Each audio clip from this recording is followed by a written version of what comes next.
Hey everyone, this is Anam. Welcome to my YouTube channel. In this video, I'll be discussing the summary of lesson number 2, Nelson Mandela, Long Walk to Freedom, from the book First Flight of Class 10. Nelson Mandela was the first black president of South Africa. This lesson is an extract from his autobiography. So, in South Africa, for a long time, the white people used to discriminate against the blacks just on the basis of their skin color. Nelson Mandela fought against this policy. He fought for the freedom of his people for the longest time. And finally, he was sworn in as the first black president of South Africa in 1994, on 10th May 1994. So on this historic day, he delivered a wonderful speech, his first speech.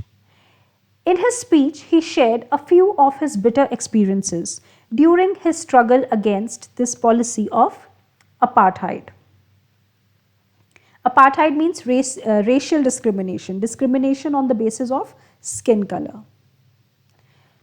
So, like I said, it was an historic day, May 10, 1994, when he was sworn in as the first black president of South Africa. So this ceremony was called inauguration ceremony. It was held in an amphitheater, a sandstone amphitheater in Pretoria. Amphitheater means an open theater. The ceremony was attended by dignitaries from all over the world. Why is this day historic? Well, like I said, on this day, the first democratic, non-racial government was installed in South Africa. Democratic means a government which is chosen by the people. Non-racial means a government which doesn't discriminate on the basis of skin color. So this was the day when the first democratic, non-racial government was installed in South Africa. The amphitheater had been the seat of white supremacy for decades. Why the amphitheater has been called the seat of white supremacy? Because for many decades, black people were not even allowed to enter this theater. It was only reserved for the whites. They were the position holders. They were the people who were officials in government, who were ministers. So for the first time in history, black people were sitting there and they were position holders. They were taking oaths as government officials and as ministers. So it was a historic day. Mandela was accompanied by his daughter Zinani. He pledged to uphold the constitution of his republic. He swore to devote himself to the well-being of his country and its people. In his inaugural speech, what did he say? Inaugural speech means his first speech as the president of South Africa. He criticized the centuries-old misrule of the whites. Like I said, for decades, white people discriminated against the blacks. The black people, they didn't have any rights, they didn't have any freedom. They were oppressed, they suffered for so long, and finally, they got their freedom in 1994. So, Nelson Mandela called it an extraordinary human disaster. It was an extraordinary human disaster. It was against humanity.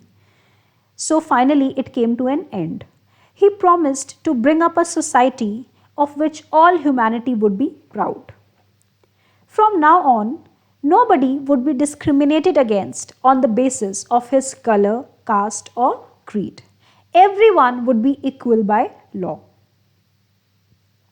He also expressed a sense of pride over the fact that the black people who had been considered as outlaws, who were not even allowed to enter in such places, were now sitting as position holders in the government.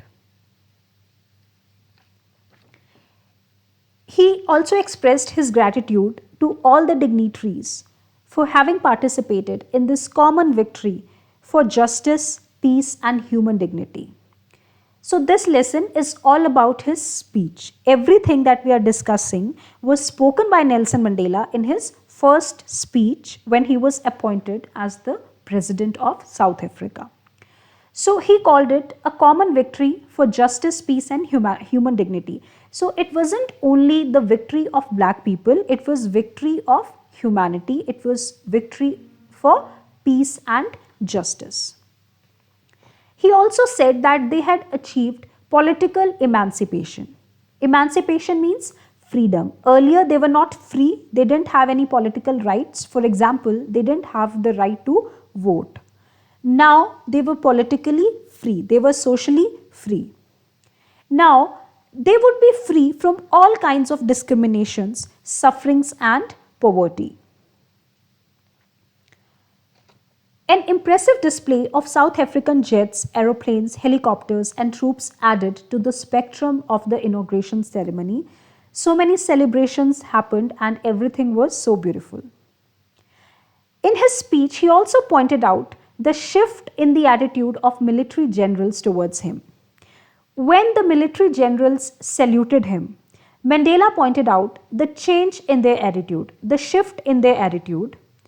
These powerful military officers who had just saluted him and pledged their loyalty to his government would have arrested him not many years ago. These were the same people who wanted to arrest Nelson Mandela when he was a freedom fighter, when he was fighting for the freedom of his people. These were the same people who wanted to arrest him and put him behind the bars. But now, these very people were saluting him. On this symbolic day, two national anthems were played in the history of time. For the first time in the history of South Africa, two national anthems were played. The national anthem of the whites and the national anthem of the blacks. Earlier, only the national anthem of whites used to be played. So these two groups who used to hate each other's anthem were now standing together. They were standing next to each other and they were showing their respect towards each other's anthem. In his speech, he talked about the growth of this policy of apartheid. How did it grow? So he recalled that it grew during the Boer War and the first decade of 20th century. During 1900 and from 1900 to 1910, it grew. During this time, people witnessed the spreading of the racism and dominance of the blacks by the whites. However, in the last decade, in 1994, it all had been overturned, it came to an end. Now, all the South Africans enjoyed equal rights and freedom irrespective of their skin color. In his speech, Nelson Mandela also recognized the sacrifices made by thousands of people who sacrificed their lives to gain this freedom. He remembered those who had died fighting for the cause, who couldn't witness this day, who couldn't live to see this day. So he said that this discrimination, this policy of apartheid had left a deep wound on his country and its people. It had left a deep scar. People won't be able to forget their suffering soon. So it had left a deep scar. People were oppressed for decades. This suffering, this brutality had given birth to many courageous people, many courageous freedom fighters like Oliver Tambo, Walter Sisulu and many more who died fighting for the cause, who couldn't live to see this day. He also talked about courage. What is courage? So, talking about courage, he said that courage wasn't the absence of fear, but triumph over it. Courage doesn't mean that a person will not be fearful, he will not be afraid of anyone. Courage means the person has gained victory over the fear. Another thing that he talked about in his speech was love and hatred. So, he shared his belief that hatred was not natural to people. Hatred is not something which a person is born with. A person is born with love. Love is a natural emotion. Hatred is acquired. Acquired means learned from outside. So basically, he said that people have this inborn capacity to love, but due to these bad policies, due to bad social environment, they learn to hate each other. And he believed if a man can learn to hate his fellow human being, he can also be taught to love. So he was very hopeful. He did not give up his hope. He believed that yes, people could be reformed, they could be changed with love. He also shared one of his experiences when he was in jail.